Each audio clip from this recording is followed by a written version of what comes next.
Welcome everybody on the Mind, Body, and Soul TV show, coming to you live from our Denver, Colorado Internet TV studios. I'm your host, Coach Steve Toad, and also the founder of Conscious Evolution Media, going on, well, 10 plus years and more than 15,000 shows, and we have stopped counting because at this stage of the game, it doesn't matter anymore. We have a wonderful guest with us, who I will introduce in just a moment, but I just want to make sure everybody knows that we are streaming on YouTube Live, as well as Hangouts and at consciousevolutionmedia.com. And our wonderful guest this evening is Simran Singh. She is a love catalyst, a visionary creative, and a rebel humanitarian. And what I would like to know, Simran, welcome to the show, by the way. Thank you, Steve. Glad to be here. I'm glad to have you on the network. You're going to be fantastic. So, if I take away these titles that I just mentioned, and I take away all the other titles that has anybody ever called you in your life, what's left? Who is really Simran Singh? Simran is the energy of expression, creativity, and the example of what it means to be both human and divine, walking and standing in that. Awesome. So let's get related a little bit to you. I just want to make sure the viewers understand a little bit about you. So tell us the short story of Simran Singh. The short story would probably be very similar to everyone else's story in that we find ourselves in a physical body, and we find ourselves believing a lot of things that we all of a sudden don't know whether it's the truth or not. And we create a lot of dysfunction in life that becomes our greatest teacher. And oftentimes that comes to a point of life where it's a breakdown, which actually is a breakthrough. And in my case, it happened to create a conversation with the world that began with numbers, specifically the numbers 1111. And from that moment, a doorway opened, and I started to see the world in a different way and started to see how we have these endless conversations happening to us all of the time. And I've been led by that ever since. But in doing so, I've really wanted to be an example, share openly, vulnerably, honestly, and allow people to understand that we are here to dive into our humanity as much as our divinity. Wow, your clarity is outstanding. Oh, thank you. I am so glad that this is being recorded because the way you express yourself is as clear as the most beautiful diamond. So what I'm curious about is, what did Simran had to go through to get these realizations? Because what I'm experiencing with you right now, connecting with you, is that you're no longer confused. You are no longer fascinated by deception, manipulation, fear, and force. And I'm just curious, give us a few examples, if you would, what you had to go through your life. I don't know if you would be willing to share with us your darkest moment, but are we ready for it if you are? If not, just speak whatever you want. You know, if we can't speak our truth as to what has happened, there's no way to actually know our truth as to who we're supposed to be. And so it's important to be able to share that. And a lot of my history came from many different paradigms of constriction, and that would include cultural. I came from an Indian background. I had an arranged marriage. It came from trying to fit in a different culture. It came from trying to please the family and trying to please the outside, and those conflicting. Most importantly, I think it came from a unconscious intention, or actually two unconscious intentions that I believe we all have. And those begin very early on. And the first one is that I wanted to be so special that I was like no one else. And I wanted to be just like everyone else so I could be loved.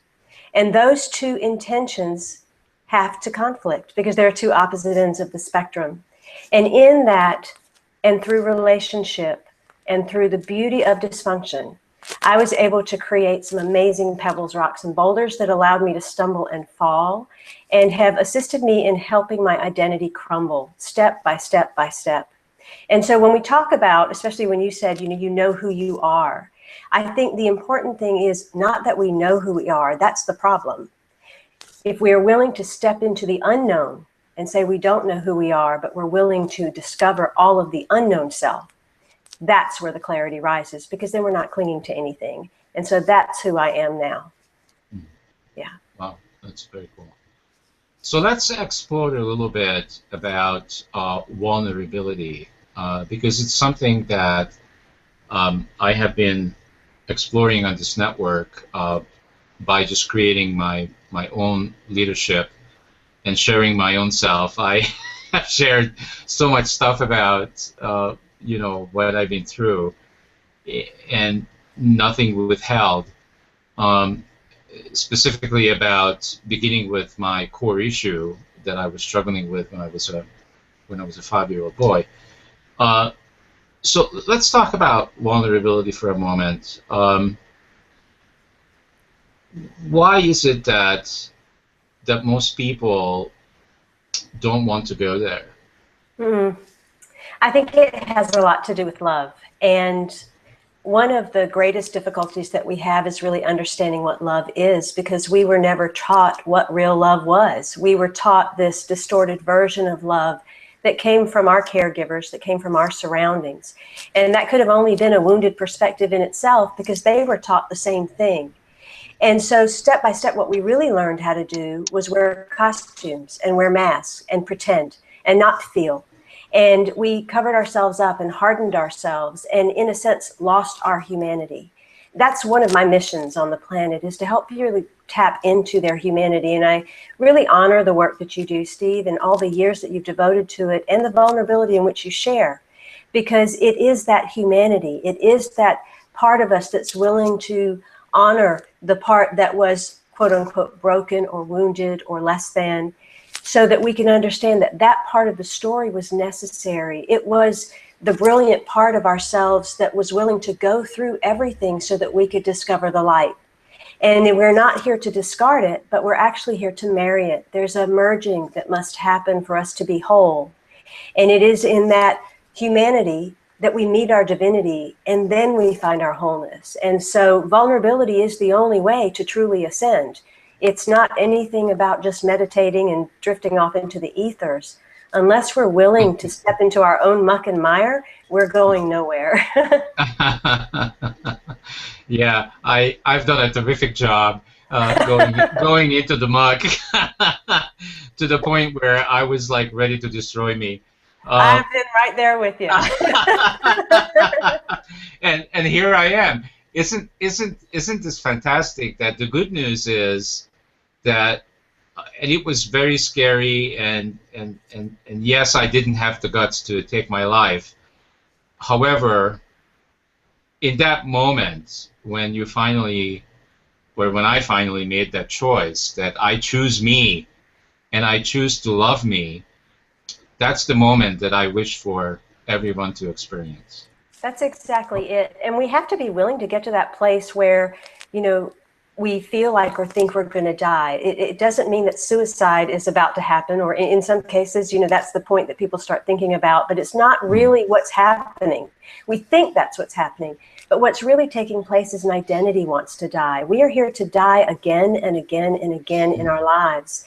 And it's because we've built up all these perceptions of who we think we are based on what other people told us. And so I love how you can laugh at it, because that's the next step. I tell people that we think this is not that serious at all. No, we have 5 senses. We forgot that it's not just the 6th sense of intuition. We forgot we have the 7th sense, and that's the sense of humor.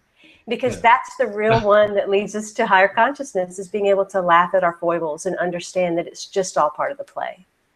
Yeah.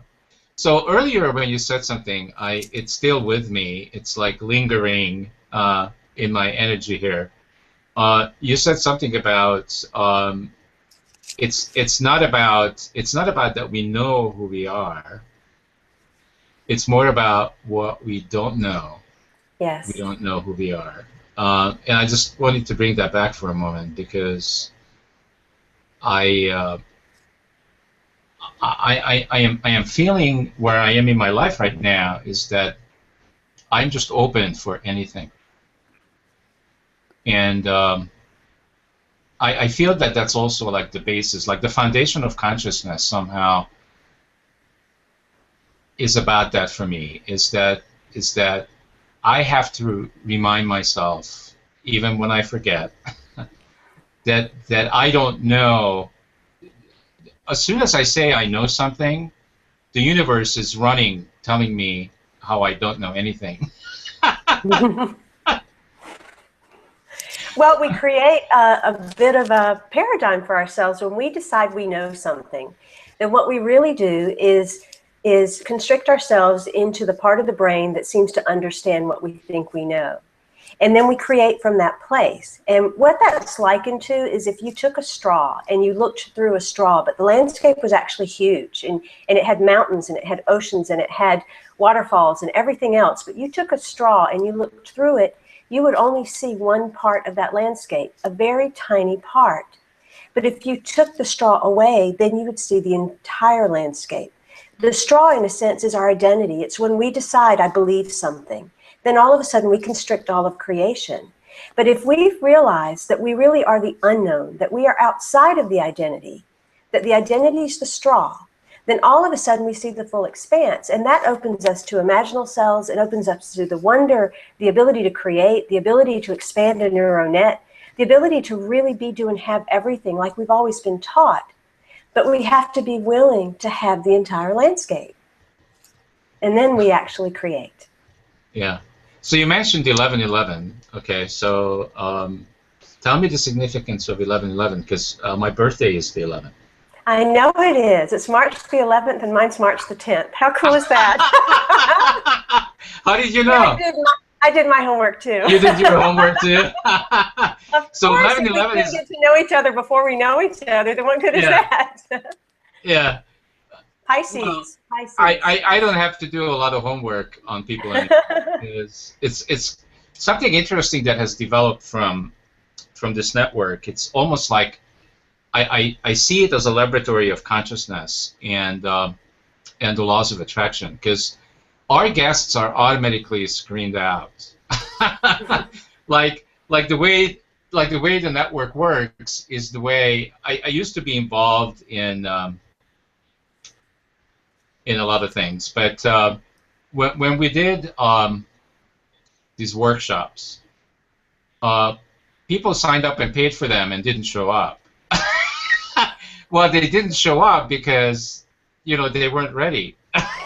Right. And that's how it works on this network, is that people, we book them and they don't show up, and that's okay with us, really. I'm no longer. I used to be angry about that. A long time ago. Today, I am glad that they didn't show up, because they took themselves out of the experience. Because if they're not ready, I don't really want them to show up on the network. And it's not a judgment. It's just that's just the way it's supposed to be. And I'm fine with that. And hopefully they'll be back when they are ready. But I'm no longer upset about that. I used to be. I wanted to control it all, and I let it all go. I don't control any of it anymore. Well, my philosophy is... I let the universe do it. My philosophy is that there's only one person in the room anyway. It's you and God. And so there really is no one out there. But you did open the channels for receiving, so no one needed to show up but you anyway. Yeah, I agree with you. We're going to blow a lot of people's minds if we're going to go down that road. That might be a good thing. So I wanted to acknowledge you also for making it to TEDx. I watched a lot of TEDx shows, and I think it's a terrific opportunity for people. So obviously you developed yourself into a fantastic speaker. But tell me about your experience of it. Like, I was actually quite excited about TEDx. That was my first speaking engagement. I have been a hermit really? up until now. Yes. You don't start small. You start at the top. Okay. You know, I guess when you're ready, the universe provides, because that was what showed up. And the interesting thing is, my TEDx talk was banned, which I'm really excited about, because Oh, really? so was Rupert Sheldrake, right? And How do you if get banned? yeah, if Rupert Sheldrake could be banned, then I'm in really good company. So I was quite excited about that. That's a special designation all on its own. It was a beautiful experience, and what I shared was my journey. It was a journey about 1111, and you asked about that and what that meant to me. 1111 is a gateway. It is a pre-encoded trigger inside of our cellular structure. We all have it. And it is basically the opening to more deepening spirituality, more of a discovery of who we are. A lot of people think it's a wink from the universe. It does mean that the universe has your back. Uh-oh, look at this. Look at this. The goosebumps have showed up. The goosebumps have shown up. That's right. Because there are messages, conversations from the universe happening all the time. What most people don't realize, though, that have followed 1111, because millions of people around the world do see it, is that 1111 signifies that you are a master. It is not just a gateway to mastery. It means you are the master. It's time. Step into it.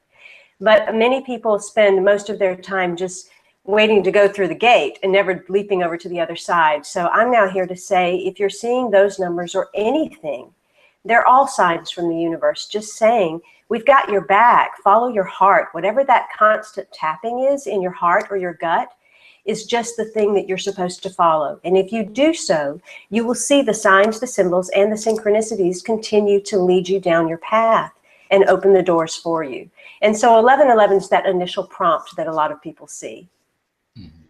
Oh wow, that's awesome. Actually, that is how I live my life now. Is I I just step into whatever there is to step into. And sometimes it's not so pretty. And sometimes but that's I part step of the path too. sometimes I step into doo-doo, and that's fine. That's right. Well, because you don't realize there's a bigger picture to even the doo-doo, and that's what we don't realize. And I want to make it really clear, because a lot of people think that if there are people that are doing their work, or there are people that have created a network like you have, or people that have written books like I have, or expanded consciousness, that their lives are perfect and they've made it and they don't have any problems. And I want people to realize, if we didn't have problems, we would have ascended. Poof, we'd be gone. We're supposed to have things occur in our lives for the continual growth and for the bigger picture that they bring. And so we are here to embrace everything, because that too is the unknown. Every challenge and obstacle that shows up in our path is just more of our unknown self waiting to be known. And the challenge inspires something within us to be experienced that we don't even know exists. And so if we could look at everything that way, and that's what the 1111s taught me. That's what the signs showed me, is that every obstacle and challenge in itself is a gift. It is an opening to a greater aspect of ourselves. It's not really the kind of humdrum challenge that we want to make it. It's not a problem. It is actually a gift. Mm-hmm. Yeah, fantastic. So I just wanted to quickly share this doo-doo I stepped into. I took on a 8 months corporate consciousness gig, where I was going into a corporation to bring the corporation consciousness as a possibility, and to have them be open to a new way of doing business versus just showing up every day because there's money to be made. And this organization, by the way, was in the finance business. So so I was working with a couple of partners that were excellent pretenders. They pretended so well that I didn't, and I thought that I'm such a good reader of people, and yes. like, I really know who I'm in front of, and they pretended real well that they really were open to what I had to bring to the company, and they really were very interested and committed to to really create this new paradigm in the finance business, so that they are about providing value and providing service, not just to their clients, but to their vendors as well, and let the money just take care of itself as a byproduct of all of that in terms of who they are being. Well, to keep the story really short, the end result after 8 months is that I went through everything there is for me was to go through to set up this new way of being and a new way of operating in the business. And I was leading it myself, and I was showing them how to do this by me doing it. Does that make sense? Of course, yes. And they were not interested at all. And so what it turned out after 8 months, because it required them to change and to have a shift in their mindset from the old model to the new model, and they weren't willing at all. And so the whole thing just got really messy. Yeah, I could imagine. At the end, it was like a great marriage go really bad. Of course. I mean, you attacked one of the big paradigms, you know, the money system, the financial system. Oh, yes, and there's a lot of people in the world that want to change that. You know, there are a lot of people that say, I want to do this in a different way. But when you step into that and you really start to realize that it's something that requires tremendous change, tremendous let go, tremendous surrender, then all of a sudden all those fears come in and all those old patterns come back, and the fears are what take over. And it's a lesson in discernment. And I think that for people like us, that is such a huge lesson in this moment, is can we really discern, can we really smell out who the people are that can really be in integrity with what the goal is. Because everyone has their own motive or agenda. The question is, do we really know what that motive or agenda is? And so, you know, it's about deepening our senses. And before we became such intelligent beings, we actually used to use our noses to sniff people to understand where the agendas were. You know? just like dogs and cats, right? We did. We had that sense, and we've lost it. Because we're not present even with our own agendas. We're not present with ourselves. We don't even have an idea of who we are.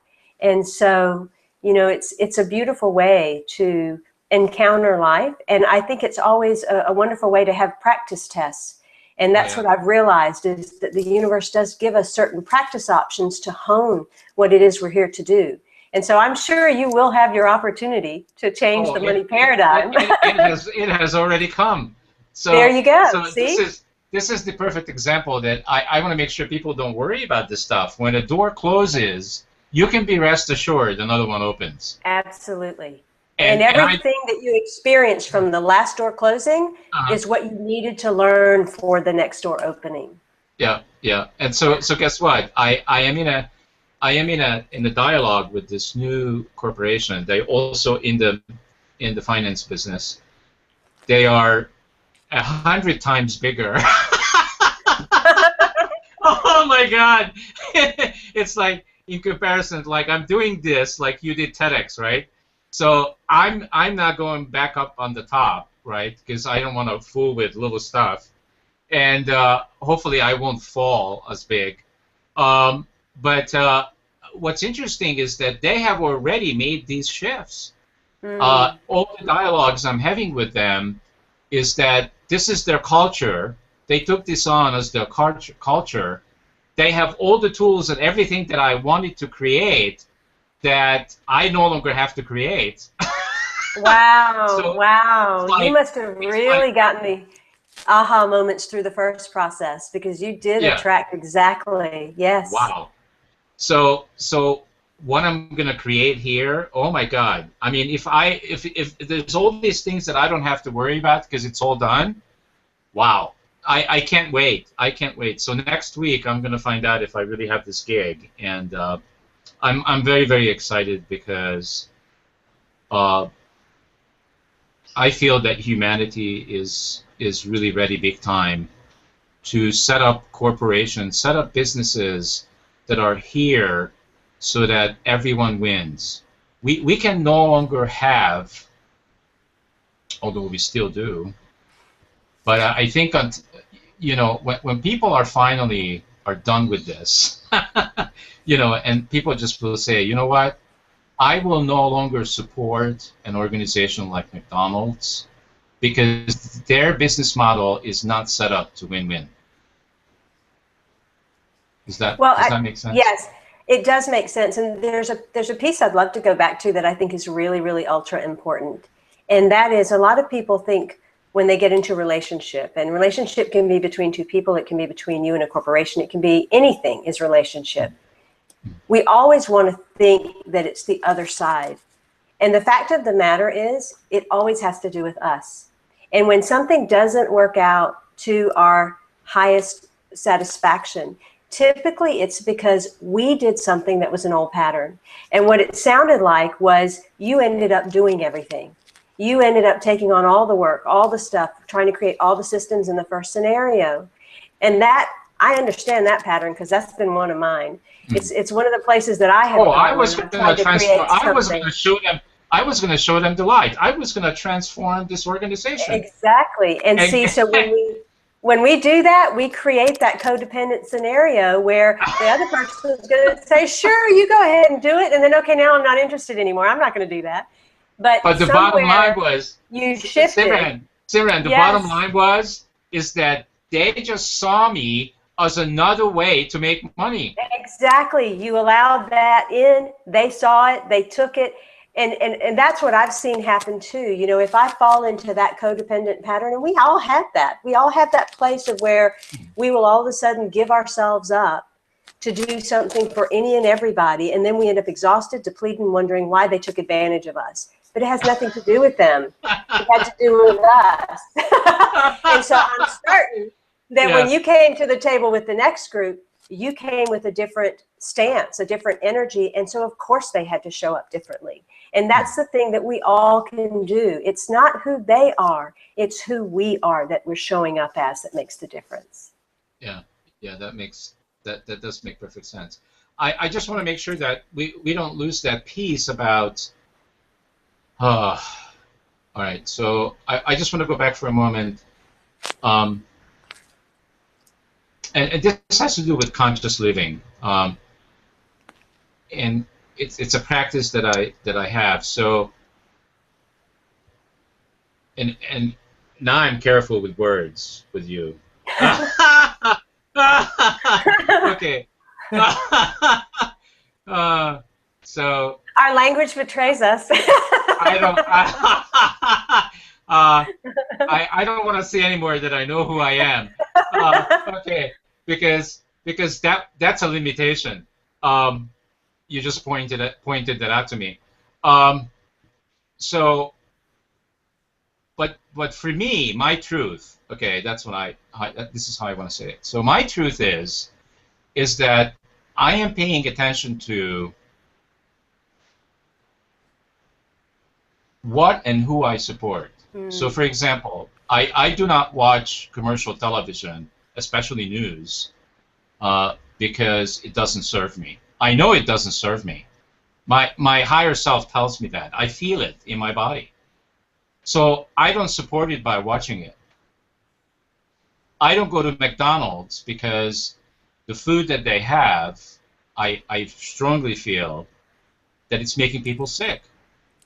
So I will not go there. I would not consider taking on a consulting gig for McDonald's. If they would be interested in this new model, like they have a new CEO, and guess what he's doing? What's he doing? They have a new CEO because they're losing market share. We're talking about the biggest restaurant in the world, right? They're losing market share. They no longer the darling of the stock market. They are in trouble. They see that they're in trouble, and they can see the cool competition coming around them with all the natural foods and the natural products, and taking their clients away from them. And they are running scared right now. And they're trying to figure it out, and they're not figuring it out because this would be this new CEO's opportunity. The way I change in the organization, and starting with the food, like this would be the time to declare that we will no longer make our hamburgers out of anything other than natural beef. And this is where it's coming from, and it has no GMOs, and it has no artificial ingredients. It's fresh. I mean, this would be the time to declare these things if they are interested in changing. But they're not interested. What he's creating is a new hamburger that's bigger than the one before. It's just a bigger piece of crap. You know, and I think that's the beauty of chaos. I think that chaos allows things to crumble. And we see that. We see that in the financial institutions. We see that in government. We see that in the restaurant industry. We see that on all levels of society, that when something's no longer working, when something has gotten too all-consuming, then it has to break down. And that often causes fear in people. They think, oh my goodness, this is crashing, this is happening, this is breaking down. It's actually a good thing. That is when creativity is spurred. That's when new ideas come up. That means when something new is about to be born. And so we have to embrace those times and allow ourselves not to get into the fight with them, but to say, how can I be inspired to create something new? And really focus on the ones and the people that are creating something new and powerful, and putting the energy there so that they have that attention. I love how you use the word attention instead of intention, because I believe that we have, especially in spirituality and inspiration, we've used this word intention incorrectly. Everyone's wanting to set intentions for where they want to go. Well, that's future-based. And if we're in the future or if we're in the past, we're never here. And that means we can't possibly create as powerful beings. But if we are in attention, like you stated, then that means we are in the present, we're in the now, and that is all that exists. And that means all of our energy is with us that we can consciously create. And that would be something that I would ask people to really, really notice in their lives. Are you living at attention, or are you constantly living in intention of something in the future that doesn't exist? That's beautiful. So let's talk about realness for a minute. So you know, and we kind of touched on it earlier, that there's a lot of pretending going on, and how do I recognize pretending? Is that I used to be a great pretender. I guess I could say that I had a master's degree in pretending, that I was somebody, because I didn't want to experience the feeling of being a nobody. And that's my original core issue, if you were wondering. So I did everything in my life to prove to the world and to myself that I was somebody. Wow, that was a lot of work. And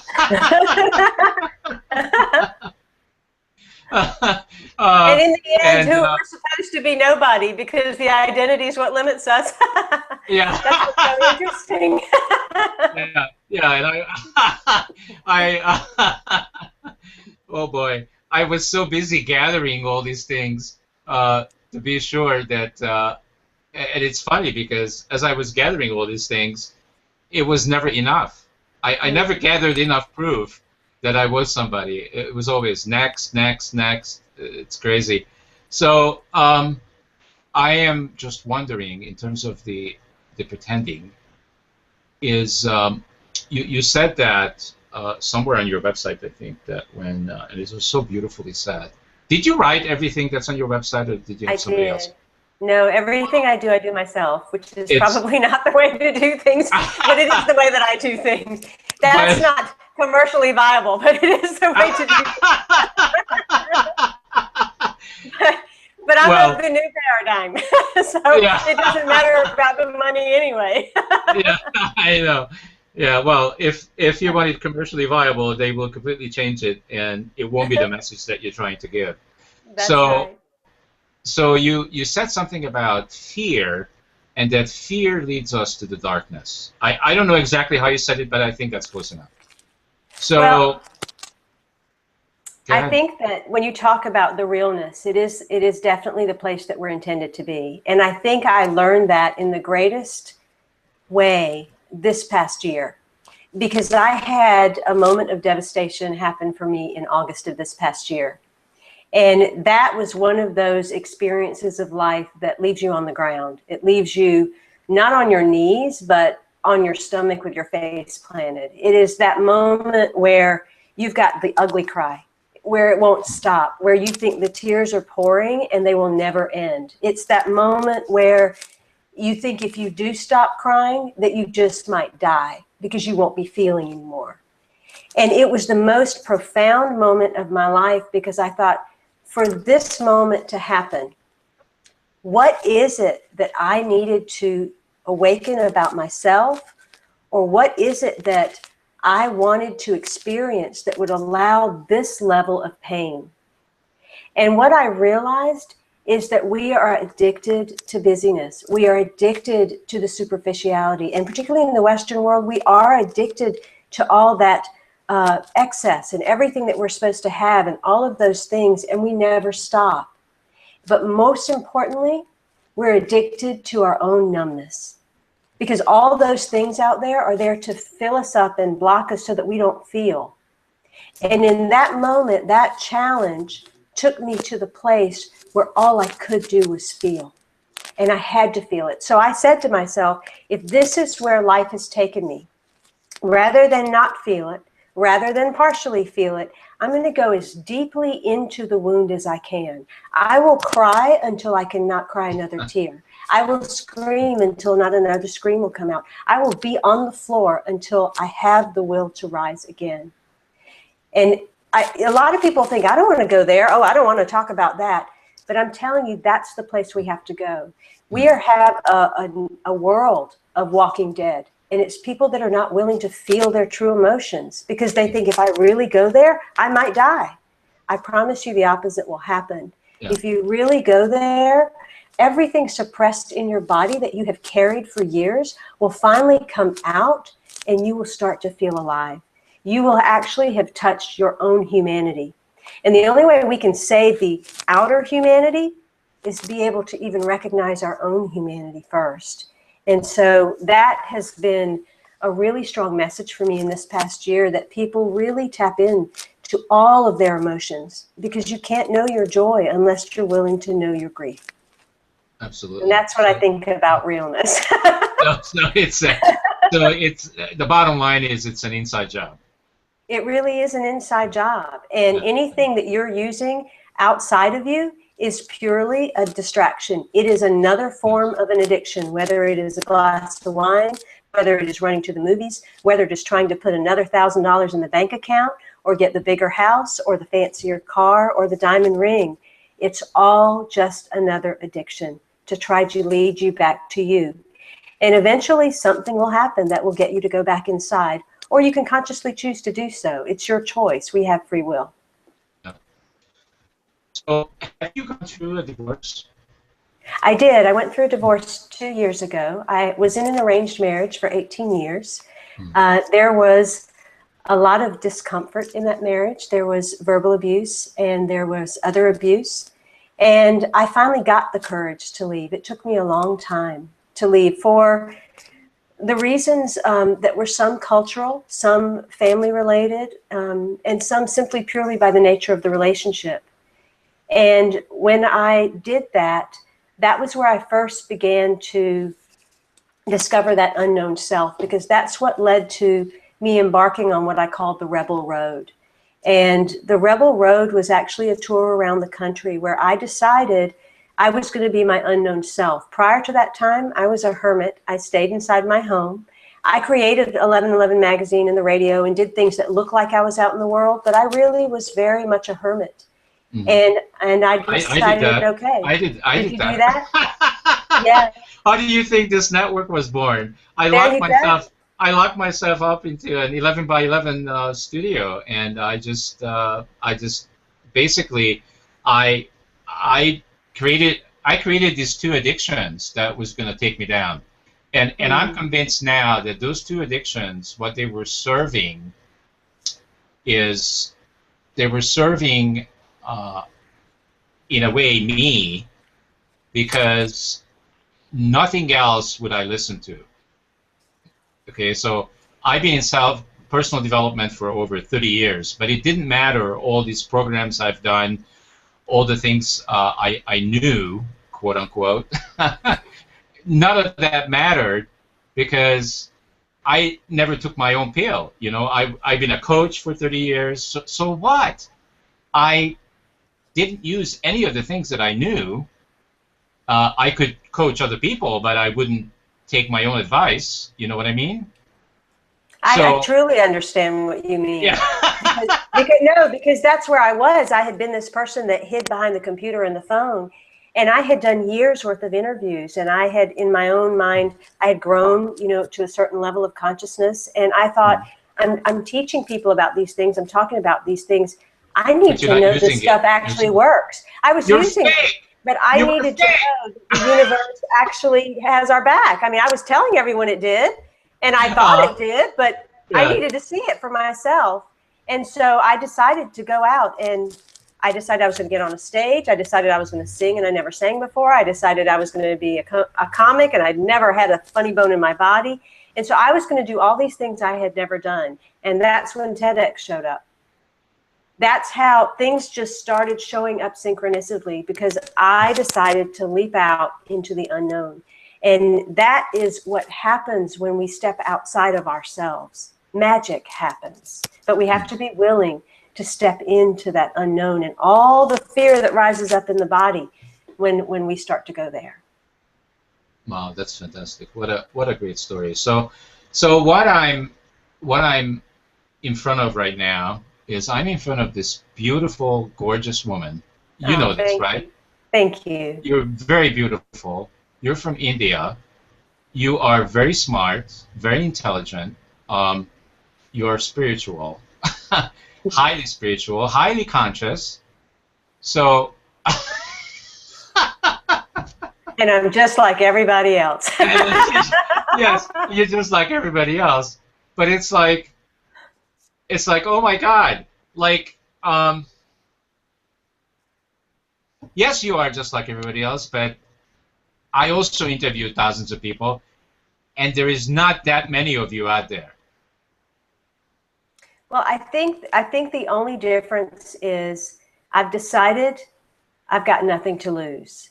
And so I can either show up as myself, show up as my best self, show up in the self that I don't even know exists. I can put myself out there creatively because I truly understand that all we are is experiencing itself. I say all the time to people, you're not on a journey, you are the journey.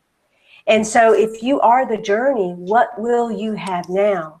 And that's what I ask myself every single day. What will you have now, Simi? And I let myself leap into that full-heartedly. And whatever comes out on the other side, that's what comes out. And people either like it or hate it, and that's none of my business. Either way. I got to do an experiment. I got to do an experiment with you if you're willing. Okay. It's going to be short and painless, I promise. So when I first started the network was going to be all about. We didn't start out as a network operating in consciousness, right? Mm-hmm. When I started it, I didn't even know what consciousness was. Who did? Who does? It's something, Neither did I. And I still don't know. But it's something just that it just unfolded that way. Yes. But initially, my attention was completely on expression, because that was my lesson. My lesson in my life was about expressing. And how do I express? Because I had a lot of stories from my childhood about withheld communication. And I found that withholding communication is not a good thing. I got to learn how to express what I feel, you know, right. like my truth.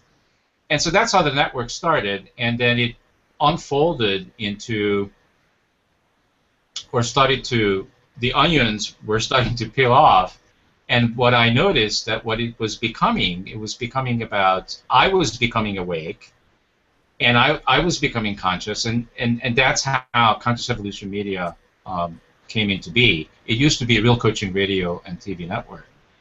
And so I noticed that with conscious evolution media, there are no limitations. Right. It's about the entire network is about now what I don't know, and I'm exploring those things with people like yourself. So what I'm not curious about with you is, because I see you as a very also as a very powerful woman, which it just so seems through this laboratory of conscious evolution media that we have powerful women coming through our doors left and right. Mm. And women are, because women were so much in the background in the history of humanity. Men created all this stuff, and women were just at home with the babies and cooking and doing the laundry, and that changed through the feminine movement. But now it's about something else. Now it's about women coming into their own power. Like, if I would, and I am open to having a female president, it would have to be someone like you. I think when it comes to women, I have my own take on it. I think there are a lot of women out there that are men. Mm-hmm. And I think there are a lot of women out there that are truly feminine women.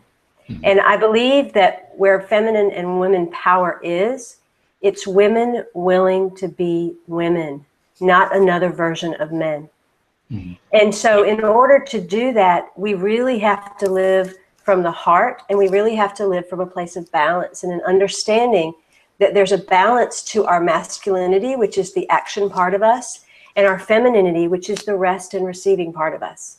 And if we can achieve that balance, then the intuition that lays between that is where the real power of decision takes place.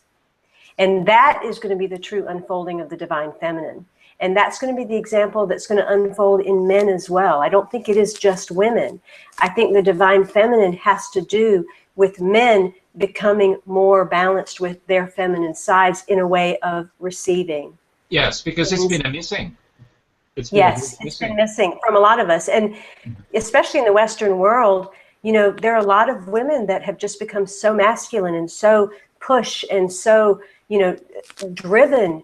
That's not being woman power. And I think that some of that is promoted as the power of women, and that's actually a misstatement. We're not going to create anything any different if we just operate from that really feminist place. That's not true divine feminine power. And that may anger a lot of women, but that's what I feel. Yeah, no, I agree. That's right on. I mean, women have been showing up in boardrooms, even dressed like a man and even acting like a man, because she wants to be accepted by the boys' network. And I don't feel that that's the way. The way is to just be a woman, be a strong, powerful woman. Yes, you brought up that women stayed at home, and if we look at the ancient women that did stay at home and that did care for the children and did set the space for the family and wait for the men, the ancient woman actually had a lot of power. She did a lot more than just that. And it doesn't mean that we go back to that place, but it means that we go back to that level of presence in our bodies, in our families, in our communities, and in our lives, that we can hold that kind of energy, that we shift things based on our thoughts and our energy, and then very discerning actions. That's the power of women that needs to come back. But as long as we stay in the rat race that's out there, we're not changing anything. It's just the same thing with a different name. Yeah, you're nurturers. And so I'm like, this is like, I can't put my arms around this. Like, I used to be in corporate America more than 20 years, been to many boardrooms, and there's 20 men in a boardroom. Mm-hmm. They running this company. Where is the nurturing? Who's nurturing the corporation? Because they don't have those qualities. Right. I think we will see a resurgence of women coming in, but It's a tide that's going to take time. And will a woman president really make the difference? I think it's going to empower a lot of women to know that we can achieve things. But the only way she's really going to make a difference is if she brings true feminine energy to it. If she brings the same masculine energy, it's not going to shift very much. So before I forget to talk about the third thing I wanted to touch on, loving expression. But before we get into that, I want to make sure I give you an opportunity to talk a little bit about your most recent book. Is that the one about the ongoing conversation with the universe? My first book was Conversations with the Universe. It is how the world speaks to us. It is the way that everything in the world actually is a version of us speaking back to us to show us where to go. So it's about the signs, symbols, and synchronicities. After that book was my second book, which is called Your Journey to Enlightenment. And that was about really stepping out of conformity and stepping into courage and letting go of what I called the Stepford syndrome, where we're just the copycat. We're the carbon copy of everything around us. But we really step into our true genius. And that comes from stepping back into being a child, the wonder and beauty and excitement of the child and living from that place. And my third book is Your Journey to Love. And that is truly stepping into your humanity. It is allowing yourself to dive into your emotions, to dive into truly understanding who you were so that you can step into the greater unknown self of who you are to unfold into. Wow. Yes. Yes. I'm gonna have to read those books. I will have to send you some. I will send them to you, Steve. They sound absolutely fantastic. So have you been meditating on a space in your heart that may be giving you a window into the real child of yourself? Those qualities Definitely so. The place of innocence, the place of childlike wonder. I think most of all, the place of presence. I live today more present than I ever have. And that is the true place of creativity. That's the true place of really understanding our divinity, of knowing that there's nowhere to go, there's nothing to do, there's nothing to push for, that we can be here and we can open the doors of receiving and we can allow ourselves to be supported, just like the child. And that takes time. It takes time to let go of the pressures and the constraints that we have been taught we have to have, to going back to saying, what if I really lived as the child? What if I really followed my heart? What if I just let myself do what came at the spur of the moment and be creative? You might be surprised at how magical life becomes. Mm-hmm. Yeah, I can feel it. So, so what's coming up for Simran? Like what? Yeah, this experiment. I forgot about the experiment. So the experiment is when I started the network, I start the network these days, and this has been going on for years, by asking you to let go of all your titles and what would happen if I took them away. Who are you really? So going back more than 10 years, the way I started the show, who are you? What do you want? And how are you going to get what you want? Would you be willing to answer those questions? You're the first, after like 10 years, you are the first person that I'm willing to go back to the beginning because I know I'm not going to get silence. Okay. So who am I? I am Simran. And what Simran means is the divine remembrance of the holiest energy that exists. And so I am that. What was the second question? What do you want? What do I want? Yeah, why are you here? What do you want? I am here as experiencing itself. I'm here to be constant creative capacity, just allowing myself to create any and everything my heart desires. And what do I want? Well, how are you going to get what you want? By pure expression, just by pure creative expression, allowing myself to fully create and leaping into that unknown with no inhibitions. It is about living unabashed, and that's what I'm here to do. Mm-hmm. Oh, fantastic. All right, so thank you for doing that little piece, because Absolutely. I gave it up for more than 10 years because I asked these questions and people were in silence, and I was not able to start these shows with silence. So has So anyone ever asked you the questions? no. Can I? Sure. So who are you, Steve Toad? I am I am love expressing itself. Beautiful. And why are you here? I'm here. I am here, as you said, the journey of my expressions and my experiences. I am here to experience anything and everything that I'm supposed to experience. And I'm open. Fabulous. My heart and my mind is open, and I somehow managed, I don't know how, to have the chatter go away in my head. So I have the ability now that I didn't have before to actually hear the messages, what I'm supposed to do. Fabulous. Fabulous. And what do you want? I want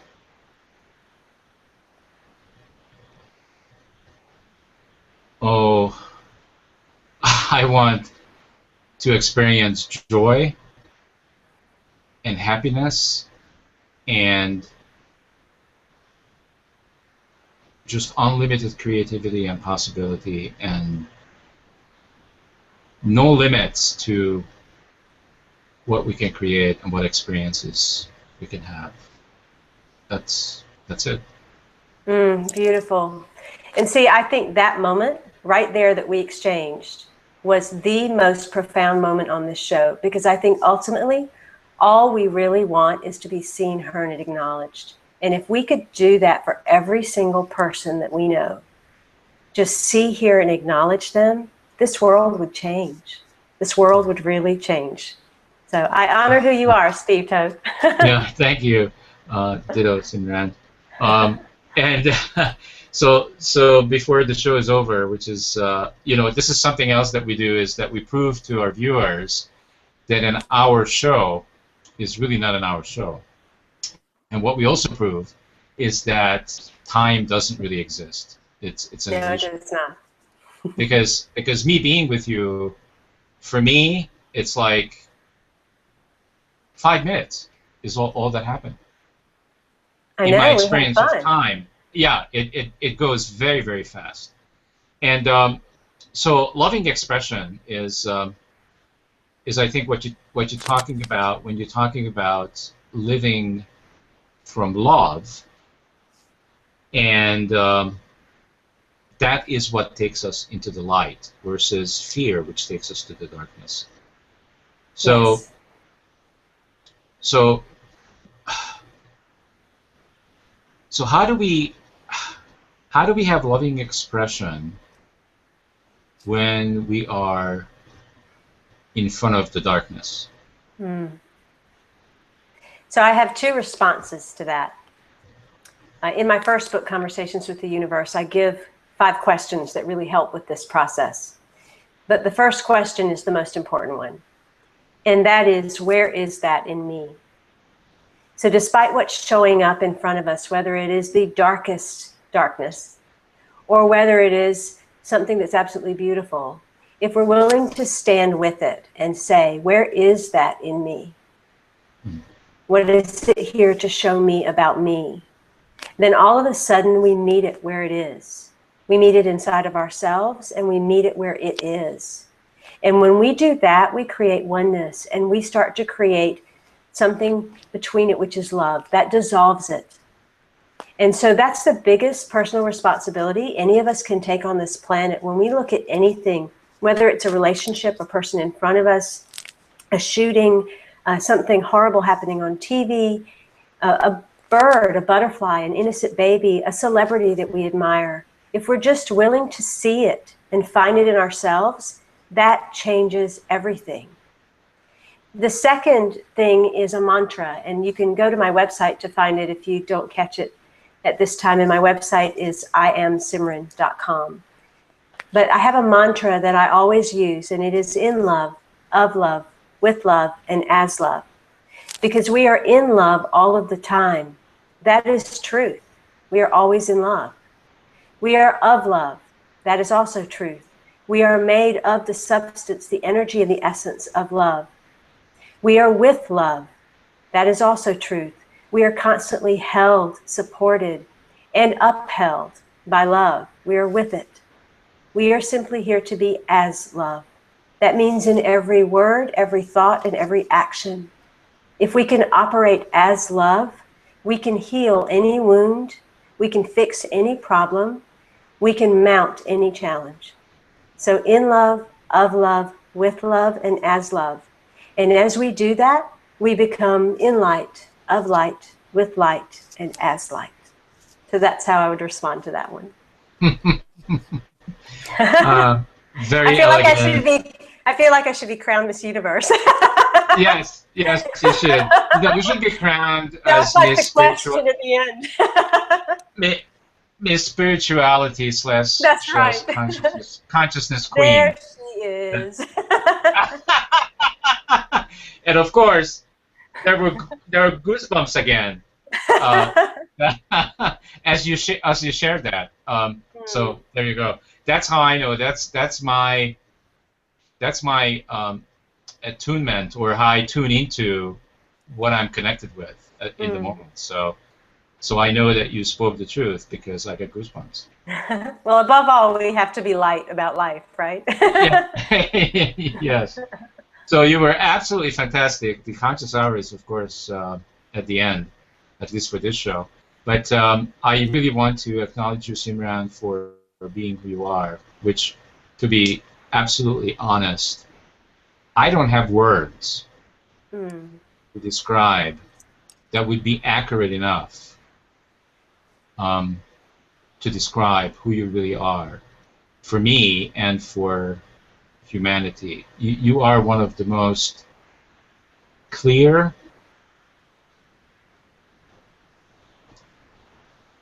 I guess I would say that who you are to me is the energy of clarity itself. Oh, thank you. Thank you. I appreciate that so much. And it has just been an honor and a pleasure to spend the time with you and to be with you in this way. So thank you. Yeah, thank you. And for everybody else, if you were touched, moved, inspired by Simran Singh, of course, go to her website, which is iamsimran.com. Awesome. And also keep coming back to consciousevolutionmedia.com. Watch our shows on YouTube. The more you watch this show and all the other shows that we have up there, which is close to 2,000, the more you watch them, the more they come up to the top 10. When they make it to the top 10 every month, they have the potential and an opportunity to go to public television, which is just over 100 million people. So thank you so much, Simran. You've been absolutely fantastic. I loved everything about you and what we dialogued about the entire show. By the way, we co-created. Look at what we co-created. That's what it's all about.